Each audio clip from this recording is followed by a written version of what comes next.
అందరికీ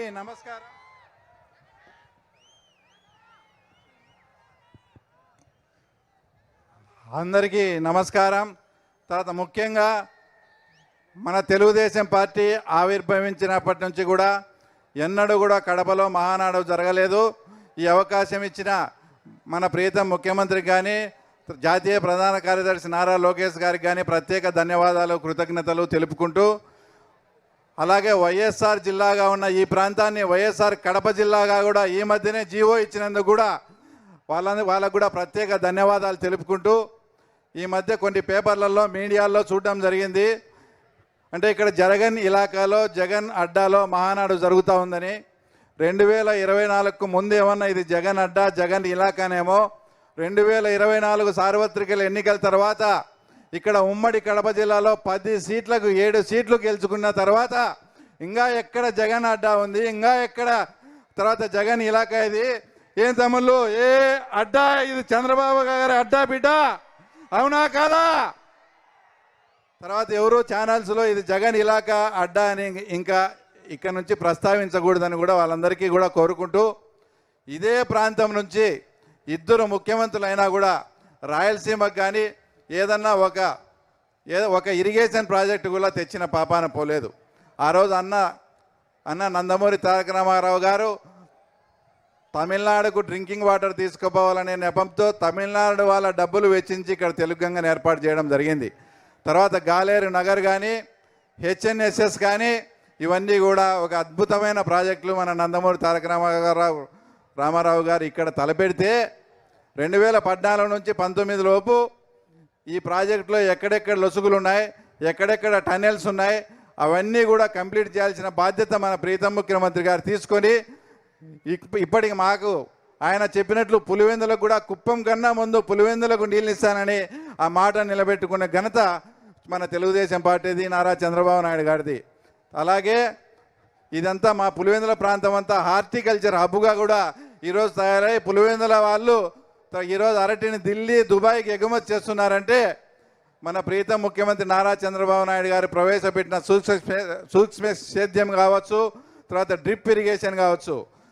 తర్వాత ఇద్దరు మా పులివెందుల ప్రాంతానికి చెందిన వాళ్ళు ఇద్దరు ముఖ్యమంత్రులుగా ఉండి కూడా లాస్ట్ సమ్మర్లో పులివెందుల ప్రాంతవాసులు డ్రింకింగ్ వాటర్ కూడా చాలా ఇబ్బంది పడినారంటే వాళ్ళ పరిపాలన ఏ రకంగా సాగిందో ఒక్కసారి మీరు కూడా అర్థం చేసుకోవాలా.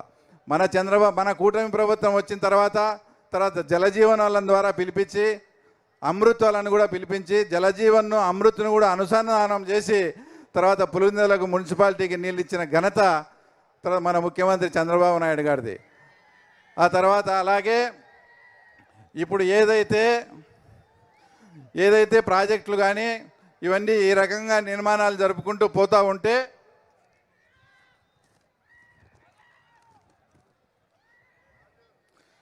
ఆ తర్వాత ముఖ్యంగా కడప జిల్లాలో ఉండేది వచ్చేసి నిరుద్యోగ సమస్య. మన గత ముఖ్యమంత్రి 5 ఏళ్ళు పరిపాలన చేసి కడప జిల్లాకు ఒక్క పరిశ్రమ కూడా తేలేదని ఈ సందర్భంగా మీకు గుర్తు చేస్తూ ఉన్నాం. తర్వాత ఈ మధ్యనే మన ప్రీతం ముఖ్యమంత్రి చంద్రబాబు నాయుడు గారు ఒక్క 10 రోజుల్లో జూన్ 10వ తేదీ జిందాల్ ఫ్యాక్టరీ వాళ్ళతో మాట్లాడినాం. తర్వాత స్టీల్ ప్లాంట్ కూడా తర్వాత ఇక్కడ పనులంతా కూడా ప్రారంభం జరుగుతాయని కూడా చెప్పడం జరిగింది. అలాగే గతంలో ఉన్న ముఖ్యమంత్రి గారు అప్పుడు ఢిల్లీలో ఏదైనా స్నేహ సంబంధాలు ఉన్నా కూడా ఆయన కేసుల కోసం ఆయన స్వలాభం కోసం చూసుకునేడే తప్ప ఏ రోజు కూడా ఒక పరిశ్రమలు తేవాలని కానీ ఇంకోటి కానీ ఆలోచన చేసిన పాపాన పోలేదు. అదే మన కూటమి ప్రభుత్వం వచ్చిన తర్వాత మన కడప జిల్లా ప్రాంతంగా ఇక్కడే దగ్గరలో ఉన్న కుప్పర్తిలో 3200 కోట్లతో పారిశ్రామిక క్యాడర్ని ఏర్పాటు చేసి ఈ కడప జిల్లాలో ఉండే నిరుద్యోగ సమస్యను కూడా తీర్చేదానికి మన లోకేష్ బాబు గారు కూడా సంకల్పం చేసుకుని ఆ తర్వాత ఉండడం జరిగింది.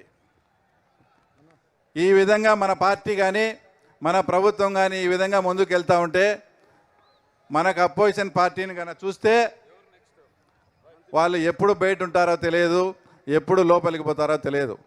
వాళ్ళ కుటుంబ నేపథ్యం ఒకసారి చూడండి.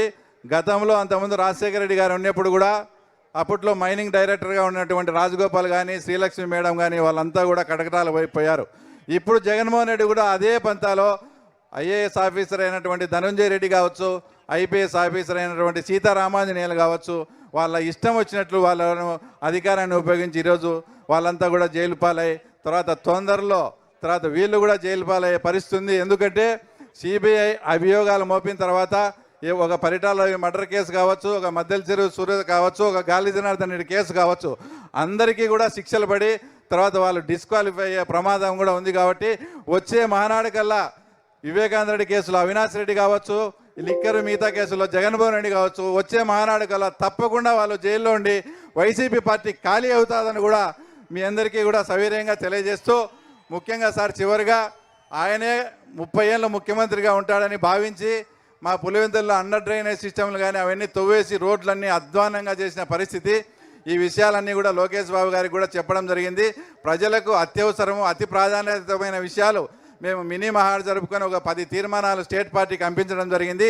అవన్నీ కూడా అమలు పరిచే విధంగా అందరూ కూడా తగు జాగ్రత్తలు మీరు తీసుకొని తప్పకుండా మాకు చేస్తారని ఆశిస్తూ ఈ అవకాశం ఇచ్చినందుకు ధన్యవాదాలు తెలుపుకుంటూ జై తెలుగుదేశం.